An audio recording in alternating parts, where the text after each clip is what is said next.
중국이 두려울 거예요. 만약 일본이 일종의 도발적인 움직임을 가져왔는데 이걸 효과적으로 제재할 수 있는 수단이 없다면, 즉 일본의 다카이치를 무릎 꿇릴 수 없다면 다른 나라들도 슬슬 중국의 레드라인을 넘볼 수 있다라는 거예요. 안녕하세요. 시사평론가로 활동하고 있는 김금혁이라고 합니다. 반갑습니다. 지금 중일 관계를 보면 단순한 외교 갈등을 넘어서 군사 충돌 직전 단계까지 온 것처럼 보이는데요. 현재 어떤 상황이고 어느 수준까지 와 있다고 보십니까?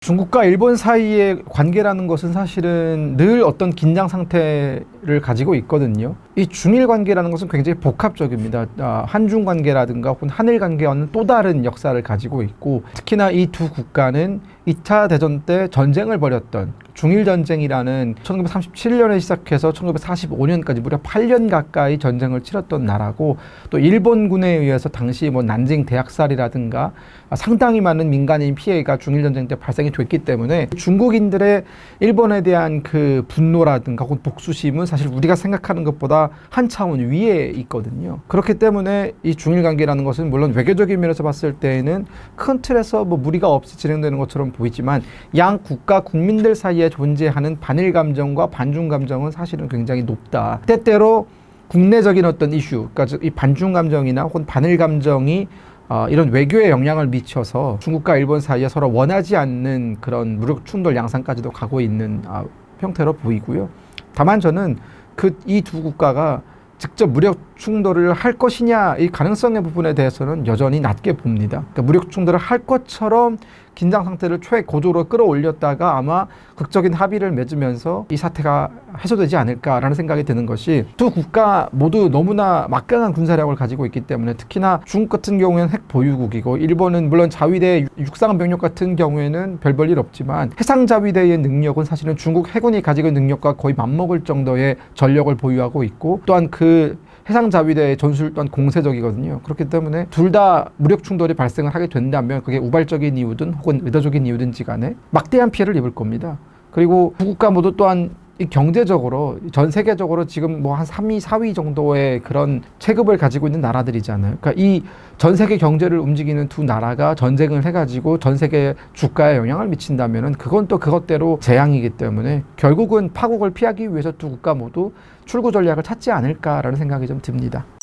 중국 전투기가 일본 전투기의 레이더를 조사한 건 상당히 높은 수위의 압박 같은데, 이런 행동이 오히려 중국이 여유가 없다는 신호라고 생각할 수 있을까요?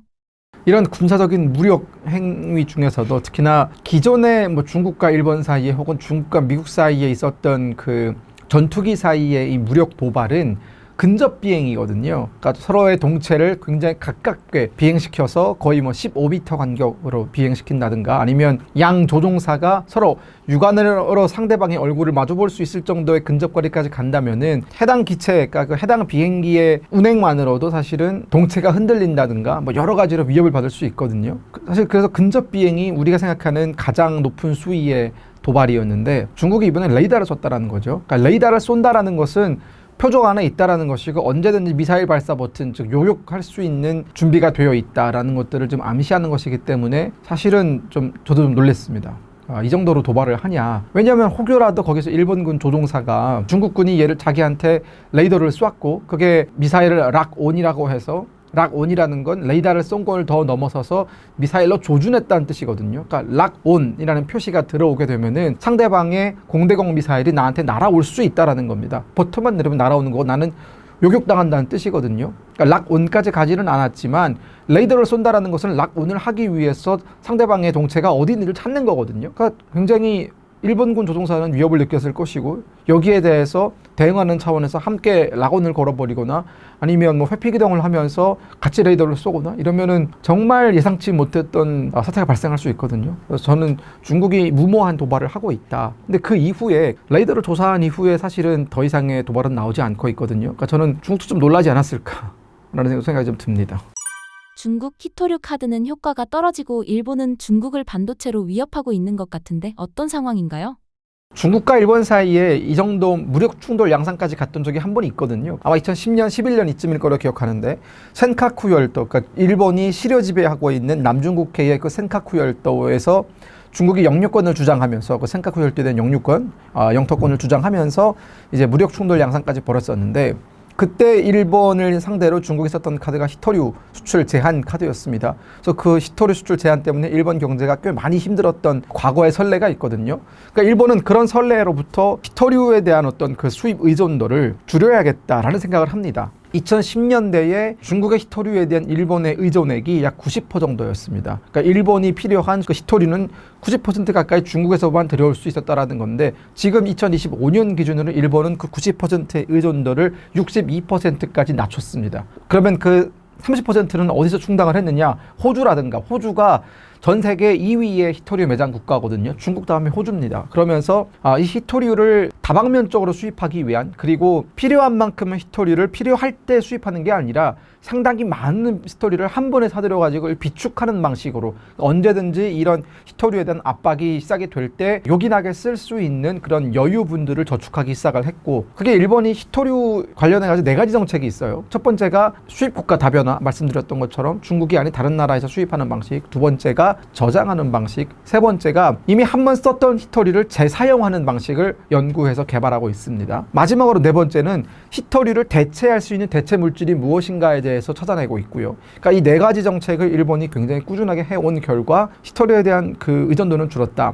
반면에 이걸 거꾸로 얘기하면 중국은 그러면 일본에게 의존하는 것이 없느냐? 있죠. 반도체를 만드는데 반드시 필요한 게 포토레지스트라는 게 있어요. 물질입니다. 반도체를 필요한 물질. 근데 이 포토레지스트는 일본이 전 세계 포토레지스트의 약 70% 가까이를 독점하고 있어요. 우리나라도 반도체를 만들 때 이 포토레지스트는 일본에서 수입해다 쓰거든요. 왜냐하면 그게 싸요. 싸고 기술적으로 뛰어납니다. 중국도 반도체 후발주자인데 포토레지스트를 본인들도 만들어서 이제 상용화할 수 있다라고 공언은 하지만 만약 본인들이 만들게 되면 단가가 굉장히 높아질 겁니다. 왜냐하면 일본 같은 경우에는 전 세계를 상대로 공급을 하고 있기 때문에 단가가 낮아질 수밖에 없는 거고 중국은 중국 안에서만 소비를 해야 되기 때문에 그걸 만들어도 굉장히 단가가 올라갈 수밖에 없거든요.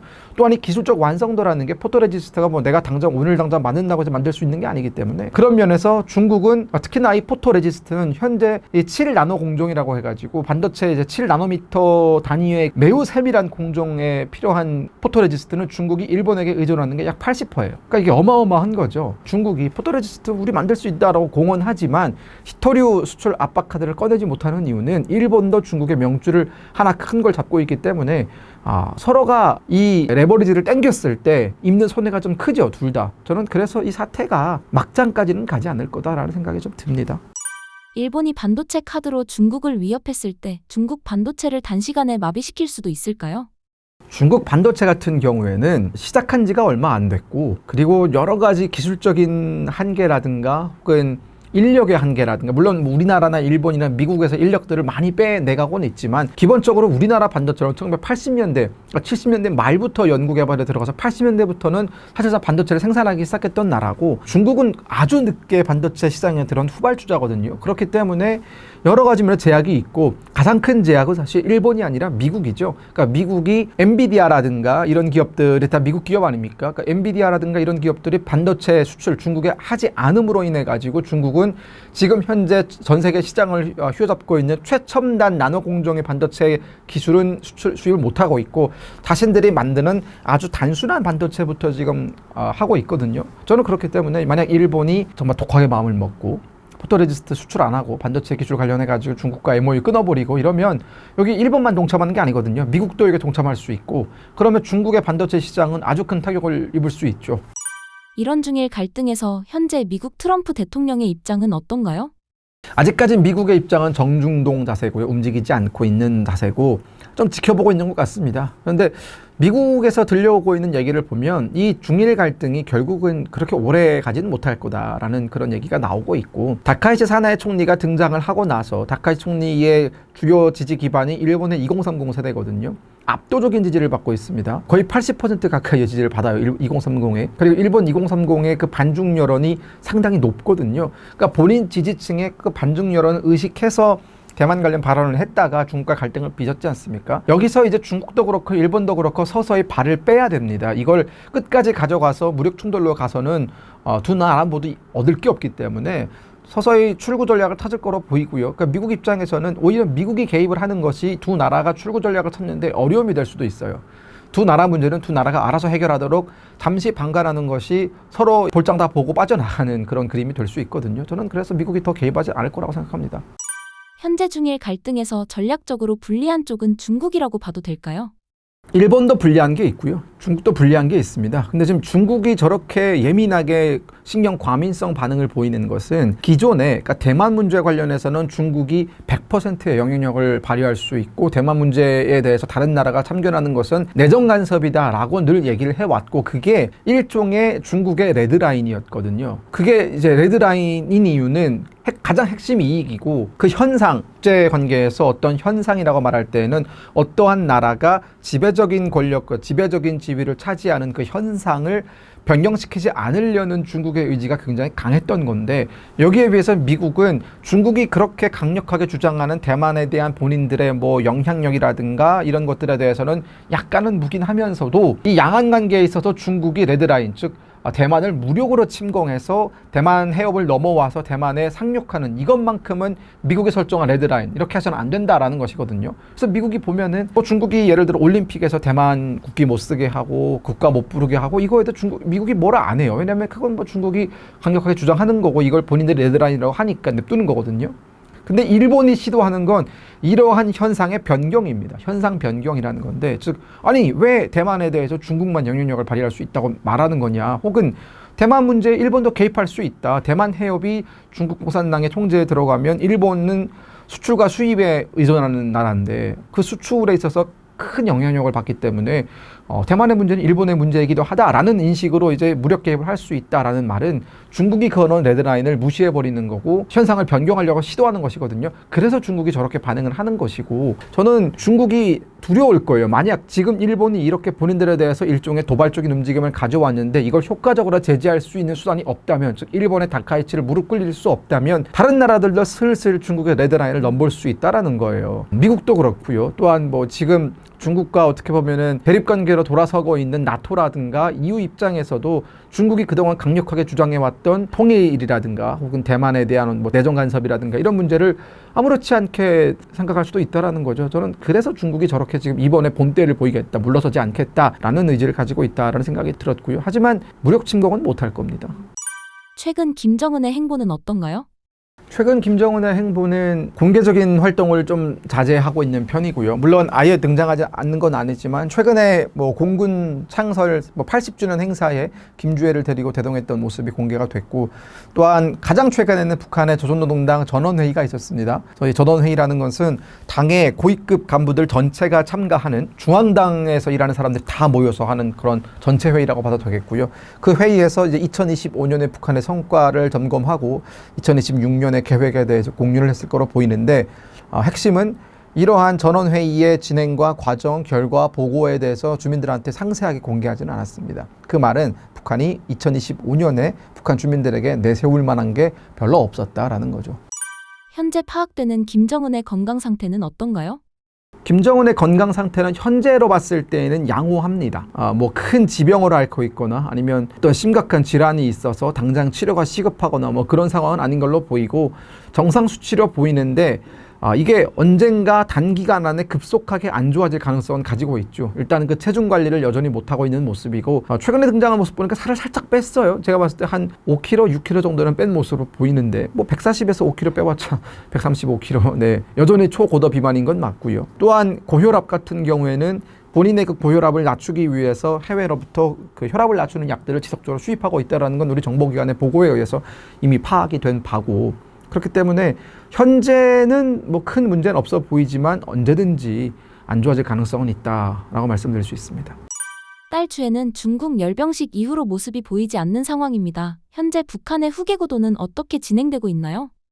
아니죠. 이번 공군 창설 80주년에 김주애가 공개적으로 등장을 했고요. 굉장히 기록할 만한 사진이 나왔어요. 거기서 김주애가 아버지 없이 공군 장성들에게 격려를 받는 모습이 포착이 됐습니다. 아버지와 수행원들은 먼저 앞서서 한참 걸어서 카메라 앵글 거의 끝자락에 걸쳐 있고 그 카메라 앵글의 가운데는 김주애가 자신만의 그 수행원들을 데리고 공군 장성들과 악수하는 모습, 공군 장성들에게 경례를 받는 모습이 노동신문에 실렸거든요. 의도한 바가 뭐겠습니까? 이제 13살짜리 여자아이가 장군들로부터, 그것도 아버지와 대동하지 않고 혼자 홀로 서서 경례를 받는다라는 건 시사하는 바가 어마어마하게 큰 겁니다. 사실은 김정은이 일부러 그런 그림을 연출했다라는 생각이 들었고요. 만약 그게 사진 기사의 실수라면 선별하는 과정에서 걸러졌겠죠. 하지만 그걸 거르지 않고 그대로 내보냈단 말이에요. 노동신문과 조선중앙TV에 그대로 나갔습니다. 그 사진이. 그 말은 김주애가 홀로서기를 할 수도 있다라는, 그러니까 물론 본격적으로 홀로서기에 나설 것 같지는 않지만 암시하고는 있는 거죠. 아버지 없이도 김주애 혼자서 장성들, 장군들과 경례를 받을 수 있고 그들의 충성을 이끌어낼 수 있다라는 걸 암시하는 건데, 이게 더 중요한 이유는 우리가 많은 사람들이 생각했을 때 김주애가 만약 홀로서기에 성공했을 때 가장 위협이 될 사람들은 장군들이다라는 거거든요. 북한의 군인들이 그걸 인정을 하겠냐라는 부분이거든요. 그러니까 그런 부분에 대한 우려를 김정은도 알고 있기 때문에 벌써부터 군 행사에 김주애를 정말 많이 데려가요. 그 말은 끊임없이 군과의 접점을 늘려서 군을 김주애한테 복종시키도록 만드는 그 과정을 만드는 것이거든요. 저는 의미가 상당히 있다. 그리고 김주애가 후계자일 가능성은 지금 25,000%다 라고 말씀드릴 수 있습니다. 현재 김여정의 근황은 어떤가요? PD님도 잘 모르겠죠. 저도 잘 모르겠습니다. 이유는 북한이 김여정에 대해서 이제는 어떤 주목을 하지 않고 어떤 비중을 둬서 보도하지 않고 있다는 것이고, 김주애가 등장을 하고 난 뒤로부터 사실 김여정의 과거의 지위, 그 2018년에 평창올림픽을 위해서 우리나라에 왔을 때까지만 하더라도 황병서, 김주애, 지금은 죽은 김영남, 이 셋이 와가지고 엄청난 위상을 자랑했거든요. 황병서 군의 1인자입니다. 당시. 그리고 김영남 북한의 공식 국가 수반이에요. 이 두 사람 사이에 그때 당시 나이가 2018년이면 나이가 한 30 중반 정도 되는 나이거든요. 김여정이. 근데 그 어린 김여정이 북한 서열 2위, 3위를 데리고 왔다라는 것은 그만큼 그 직급과 맞지 않는 그 위상을 가지고 있다라는 건데, 불과 그게 2018년이었어요. 지금 2025년이면 7년 정도 시간이 흘렀는데 7년 만에 김주애가 등장을 했고, 김주애가 과거 김여정이 가졌던 그 모든 아우라, 심지어 김주애는 아직 어려서 직함도 없어요. 반면에 노동신문 끝자락, 맨 끝자락에 보면은 김여정의 얼굴이 반쪽 나온다든가, 아니면 주석단에 앉아있으면 저기 우측 상단 어딘가에 흐릿하게 보인다든가, 모자이크를 한다든가, 뭐 이런 식으로 나오고 있거든요. 완전한 격세지감을 느끼고 있지 않을까라는 생각이 좀 듭니다. 해외에서 김한솔이 움직이기 시작했다는 관측도 있는데 후계 경쟁이 다른 인물로 확산될 수도 있을까요? 김한솔은 사실은 우리나 주목하는 사람이지, 북한에서의 김한솔은 아무도 모르는 사람이고요. 영향력이 아예 없습니다. 왜냐? 뭐 내가 갑자기 김씨를 가기 때문에 오늘부터 내가 짜잔 등장하면 사람들이 나를 따를 거다라는 거는 뭐 그건 말도 안 되는 논리고요. 세력이 있어야 되는데, 그러니까 김한솔과의 접점이 있는, 혹은 김한솔을 잘 알고 있는 북한 내 세력이 있어야 되는데 그런 세력이 없다라는 것이고, 일단 김한솔의 아버지인 김정남은 북한에서는 어떻게 보면 역적이거든요. 자기 손으로 죽이지 않았습니까? 김정은이. 그렇기 때문에 김한솔이 등장을 한다 하더라도 후계자가 될 가능성은 아예 없다. 되려면 김정은 체제가 완전히 폭삭 망한 다음에, 그 김정은 체제, 그러니까 레짐 체인지가 일어난 다음에 미국에 의해서라든가 혹은 제3국에 의해서 관리자 형태로서 들어갈 가능성은 있지만, 여전히 북한 사람들, 만약 생각을 해보면 뭐 그렇게 들어온다 하더라도 김체제가 무너졌을 때 북한 사람들이 또 다른 김씨가 와가지고 이미 무너진 마당에 내가 김씨요 이러면서 정권을 이양받는 그림을 원할까요? 그러지 않겠죠. 저는 그래서 김한솔은 그냥 미국에서 행복하게 살았으면 좋겠습니다. 네, 이왕 어렵게 미국으로 갔고 또 여러 가지 아픔을 겪고 있는 친구로서, 저보다 한 3살 어리거든요. 4살 정도 어린 걸로 알고 있는데 미국 어딘가에 잘 살고 있는 걸로 알고 있고, 행복하게 남은 인생 하고 싶은 거 하면서 살았으면 좋겠다라는 생각이 좀 듭니다. 만약 김정은의 급변 사태가 온다면 김여정이 임시 통치자 혹은 실질 후계자로 떠오를 가능성이 있을까요? 그 가능성은 결국은 김여정이 쿠데타를 결심을 해야 가능한 일이라고 생각이 들고요. 지금 현재 북한의 어떤 스탠스로 봤을 때는 김주애한테 보다 빠른 시기에 많은 권력이 넘어갈 것 같거든요. 아마 내년 1월, 2월이 북한의 조선노동당 전당대회입니다. 그러니까 제가 아까 말씀드린 전원회의는 당의 중앙당급의 고위급 간부들만 모이는 이너서클의 회의라면, 전당대회는 전체 조선노동당의 주요 대표자들이 다 평양에 모여가지고 치르는 엄청나게 큰, 북한에서는 가장 큰 규모의 국가행사거든요. 그 전당대회가 열릴 가능성이 내년에 있어요. 아마 한 80% 이상은 열릴 겁니다. 그러면 그 회의에서 김주애가 어떻게 등장하는지가 우리가 반드시 주목해야 되는 포인트고, 물론 그 자리에서도 김주애한테 어떤 직함이 내려지진 않을 거예요. 왜냐하면 어리기 때문에. 북한도 막장 같지만 법이라는 게 있어서 미성년자한테 어떤 실무를 맡길 수는 없거든요. 그러면 여전히 후계자로서는 등장을 하겠지만 딸로 나오겠죠. 하지만 이제 뭐 주석단이라든가 혹은 노동신문이 어떻게 보도한다든가 호칭을 어떻게 붙이냐, 여기에 많은 의미가 담겨 있을 것 같고, 반면에 김여정은 더 밀려나겠죠. 그러나 이 관계가 역전될 수 있는 건 결국은 김주애가 성인이 되기 이전에 김정은이 죽어서 완벽하게 권력이 다 넘어가지 못했을 때, 혹은 성인이 돼서 이제 막 권력을 넘겨받기 시작했는데 김정은이 죽어서 내가 권력을 넘겨받는다고 해서 바로 정통성이 생기는 건 아니잖아요. 넘겨받았을 때 뭔가 업적을 쌓아야 사람들이 따르는 거고, 정통성은 결국은 사람들이 따라야 생기는 것이거든요. 리더십이라는 것. 근데 그런 리더십이 구축이 되기 전에 김여정에 의해서 휴양대군처럼 난이 일어나게 된다면 또 어떻게 될지 모르는 거죠. 근데 저는 그 가능성이 굉장히 높게 봅니다. 김여정의 자식들은 매스컴에 나온 적이 있나요? 나온 적이 있습니다. 나온 적이 있고요. 김여정은 아들과 딸이 있는 걸로 파악이 되고, 올해 9월 9일 행사에 아마 김여정이 손을 잡고, 아들과 딸의 손을 잡고 등장을 했습니다. 북한 체제에게 김여정의 자녀들은 전혀 위협이 안 된다, 김주애한테 위협이 안 된다라는 걸 보여주려는 의도였다고 봅니다.